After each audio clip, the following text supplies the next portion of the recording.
All right. We're going to kick this off with what I believe was the first game of the weekend.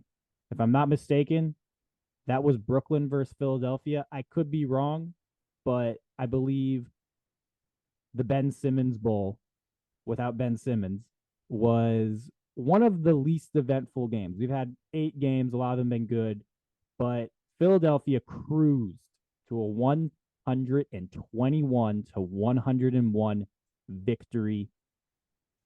Now, I will say, watching this game, my thought was, I don't love this for Philadelphia for one reason.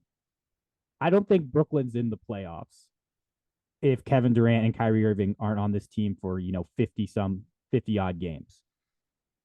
So them kicking the shit out of a team that I think caliber isn't exactly noteworthy. And I do think that the Nets showed a pretty good blueprint of how to slow down Embiid. And at the same time, Philadelphia set a franchise record for made threes. So, yes, they beat him by 20, but this is a bad team that had their best player slowed down by a team that admittedly has some good defensive players. So it's not insane that they do it. But they kicked the shit out of a team where their best lead ball handler, Spencer Dinwiddie, had an atrocious game, and they had a historic 3-point shooting. And as much as people gave James Harden credit, I think he hit 2 or 3 shots with inside the arc. And if it wasn't for his 7 of 13 3-point shooting performance, people would be talking about his game in a much different light. Granted, Philly took care of business. They won by 20. I'm not concerned about them in this series.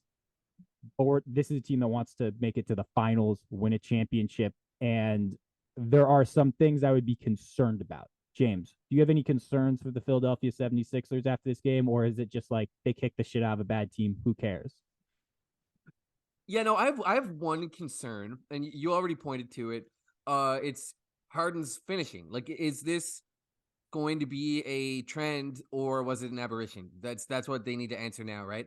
Feels like, if we're being completely honest, a lot of playoffs, Harden ends up looking like he doesn't have that much in the tank, and he's only getting older. So is it going to be another year where it's like, oh well, Harden was banged up in this or that way? Which I'm not saying he isn't, but I'm just saying let's be honest, he has not always been a consistent playoff performer. I think the narrative overblows it a little bit, right?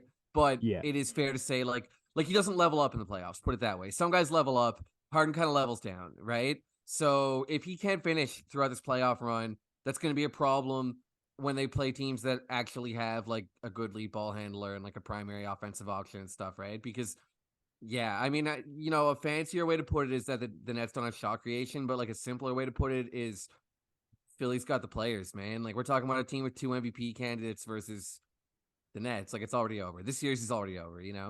Yeah, yeah. And so actually, Harden didn't hit multiple shots with inside the arc. He hit one. Yeah. And I believe if I can do my quick mental calculations very, very, very quickly, I believe it was he was 1 of 8.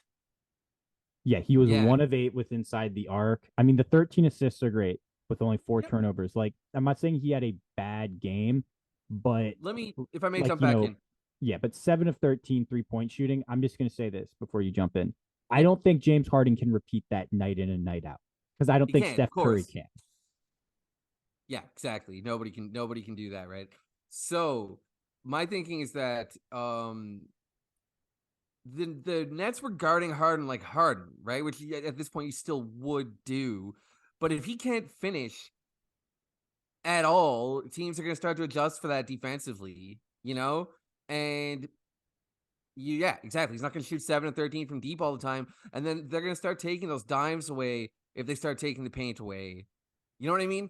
Yeah, So, yeah, if NBA playoffs defenses come to see that they can relegate Harden to a floor spacer, they'll be happy to do that. So it's something to keep an eye on as the playoffs roll on. yeah. I mean, this series, I don't think there's any question. I think the Sixers legitimately might have gotten the easiest first round series of any of the teams that we think have a chance. but I would be I wouldn't be celebrating this victory like a normal 20-point victory in the playoffs just because I mean, like let's be realistic here. You only have so many excellent 3-point shooting nights in a playoff run. And the Sixers used one of them to beat the Nets by 20, right? Um they went 21 of 43. Like Tobias Harris was 3 of 3, PJ Tucker was 2 of 5, Tyrese Maxey was 3 of 5. You just like those might be their best 3-point shooting performances of this playoffs, right? And like that, obviously they might have better ones where they hit more because there's more volume, but like I would be a little concerned. And when it comes to the Nets, like the good news is this is like Mikal Bridges looks like he's a legit all-star ish caliber player, and they're just a upgrade of Spencer Dinwiddie away from being like a really good, serious team. I mean, this I actually, completely agree. this team would be perfect for Luka Doncic, Or Trey Young. or Trey Young. So like, this, I think there's a lot of good things to take away if you're a Nets fan, or if you have any rooting interest in the Nets being successful. And if you also have interest in the Nets not being successful, this is kind of like they are lacking one really important thing, but everything else they kind of have.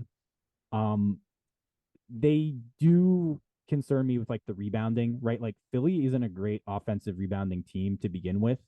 And they were able to get how many offensive boards? 14, right? Like, and that's the other thing. Like, Philly's not going to get 14 offensive boards against the Celtics or the Bucks, right? Like, this Nets team kind of is like the perfect team for them to like paddle. And we'll see. Maybe they just beat them by 20 every game. And it's just like they're just clearly better. We shouldn't read too much into anything.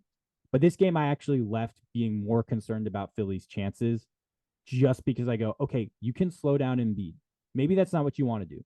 But the truth is that Harden, if he's not hitting an insane number of 3-pointers, with Embiid getting like doubles, right? Like you would assume his 2-point efficiency would tick up, and it was so bad that it leads me to believe, well, if you can get away with doubling Embiid and Harden's not going to kill you, I just don't know if the Sixers have a chance against like a high end defense and a high end team.